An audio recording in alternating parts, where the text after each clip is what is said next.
اور وہ تو مشک عنبر زعفران کافور سے بنی ہیں، پاک پاکیزہ ہیں، کہ جن کے چہرے کا نور اللہ کے نور میں سے ہے، اور سورج کو فنگر ٹپ دکھا دیں تو اللہ کی قسم سورج نظر نہیں آئے گا۔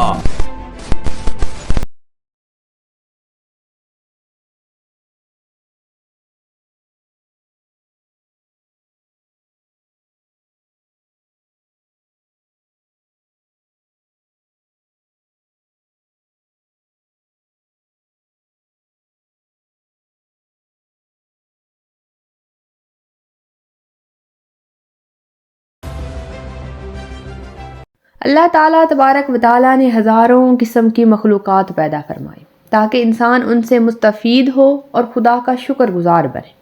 اس مادی دنیا کے علاوہ بھی اللہ تعالیٰ نے انسان کا دل بہلانے کے لیے مخلوقات پیدا فرمائی تاکہ دنیا کے تکالیف اور مصائب سے تھکا ہارا جب دنیاوی خواہشات سے خود کو بچا کر رکھے تو آخرت میں اس کے لیے راحت و سکون کا سامان بھی موجود ہو اور وہ مخلوق اسے بطور انعام عطا کی جائے۔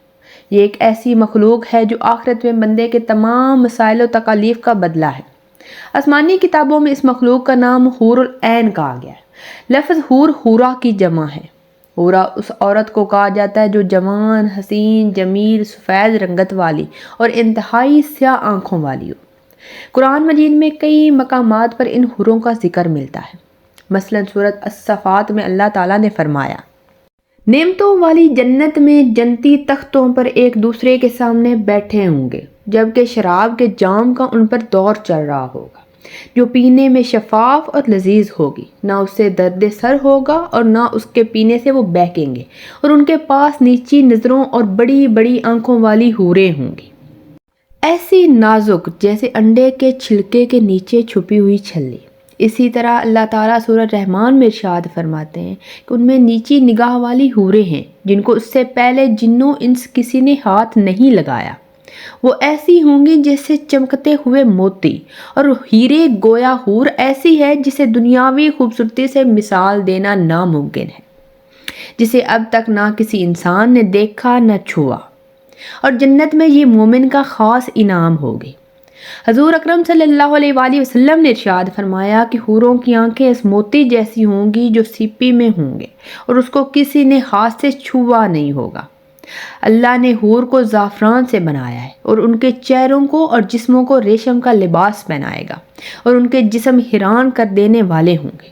اگر حوروں کی جسمانی بناوٹ کی بات کریں تو پتہ چلتا ہے کہ حور کو پاؤں کی انگلیوں سے گھٹنوں تک زعفران سے بنایا گیا ہے، سینے سے گردن تک چمکدار عنبر سے بنایا گیا ہے، گردن سے سر تک کا حصہ سفید کافور سے بنایا گیا ہے، ان کے سر میں کستوری کی خوشبو والے بال ہیں، جب وہ سامنے آتی ہیں تو ان کا چہرہ زبردست خوشبو سے چمک اٹھتا ہے جسے دنیا والوں کے لیے سورج چمکتا ہے، اور ان کی کمر کا اندرونی حصہ لباس اور جلد سے دکھائی دیتا ہے۔ اگر کوئی حور اپنی ہتھیلیوں کو آسمان و زمین کے درمیان کر دے تو تمام مخلوقات اس کے حسن کی دیوانی ہو جائے، اور اگر وہ چہرے سے نقاب اتار دے تو زمین و آسمان منور ہو جائے۔ ایک روایت کے مطابق جنت الفردوس اور جنت عدن کے درمیان ایسی حوریں موجود ہیں جو گلاب سے بنائی گئی ہیں، وہ نہ ہی کبھی سوتی ہیں اور نہ ہی حاملہ ہوں گی، نہ انہیں حیض آتی ہے اور نہ ہی وہ کبھی بیمار پڑتی ہیں۔ حوروں کی بھی کئی زیادہ اقسام ہیں۔ جنت کے الگ الگ درجے میں مختلف اقسام کی حوریں رہتی ہیں، جیسا کہ ابن عباس رضی اللہ تعالیٰ عنہ نے فرمایا کہ جنت میں ایک نہر ہے جس کا نام بیدخ ہے، اس نہر کے نیچے حوریں اگتی ہیں اور خوبصورت آواز میں قرآن مجید کی تلاوت کرتی ہے اور اللہ تعالیٰ کی حمد و ثنا بیان کرتی ہیں۔ جنت میں جنتی جب اس نہر کے پاس پہنچیں گے تو ان حوروں سے ہاتھ ملائیں گے، جب مرد کسی حور کی کلائی کو چھوئے گا تو وہ حور اس کے پیچھے چل پڑے گی اور اس کی جگہ دوسری حور اگ آئے گی۔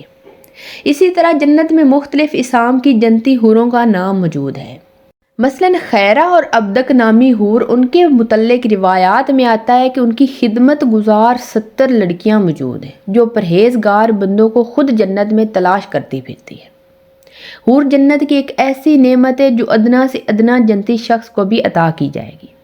ابن عمر نے روایت کیا کہ ایک ادنا جنتی کو بھی 1000 میل عطا کیے جائیں گے اور ہر 2 میلوں کے درمیان 1000 سال کا فاصلہ ہوگا۔ ہر میل میں حور عین ہو گئی۔ اسی طرح جنت میں ایک درخت ہے جس میں کنواری حوریں ہوں گی اور وہ وہاں گیت اور نغمے گائیں گی. تو درخت جب یہ آواز سنے گا تو اس کی شاخیں ایک دوسرے سے ٹکرا کر بانسری کی آواز پیدا کریں گی. حوروں کا تصور دین اسلام میں کوئی نیا تصور نہیں ہے. دنیا کی کئی مذاہب اور کتابوں میں ان دوشیزہ عورتوں کا ذکر ملتا ہے جو موت کے بعد انسانوں کو ملیں گی. مثلاً قدیم یونانی اساطیروں میں نمف نامی عورت کا ذکر ملتا ہے. گریک میتھولوجی کے مطابق نمف ہزاروں سال تک زندہ رہتی اور کبھی بوڑھی نہیں ہوتی. نمف کو مقدس روح کہا جاتا ہے اور ان کو ویوز دیوتا کی بیٹیاں کہا جاتا ہے جو کنویں اولمپس میں دیوتاؤں کی خدمت کرتی ہیں. اگر قدیم فارس کی بات کریں تو زرتشتی مذہب اور ایرانی افسانوں میں بھی حوروں سے مثل ایک مخلوق کا ذکر آتا ہے جس کے مطابق انسانوں کے نیک اعمال ایک خوبصورت عورت میں تبدیل ہو جاتے ہیں جسے ڈائنا کہا جاتا ہے.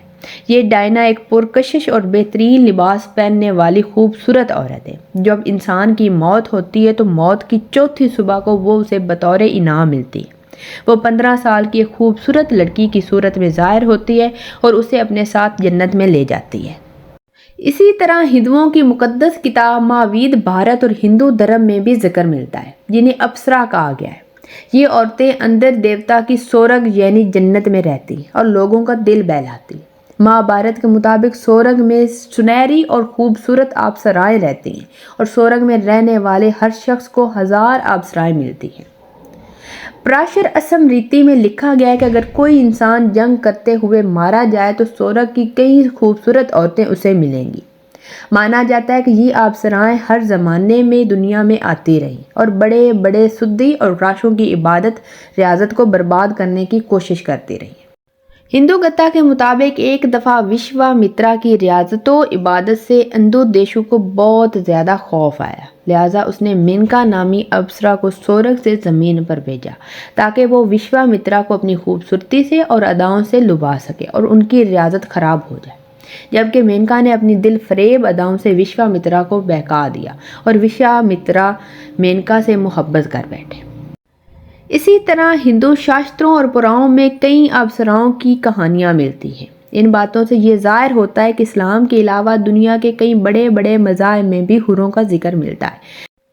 لیکن اسلام سوچ مخالف اسلام میں بتائے گی حوروں کو لے کر آخر کیوں پریشان ہے؟ کیا یہ دین حق کی مخالفت کا نتیجہ ہے یا پھر کوئی عالمی پروپیگنڈا؟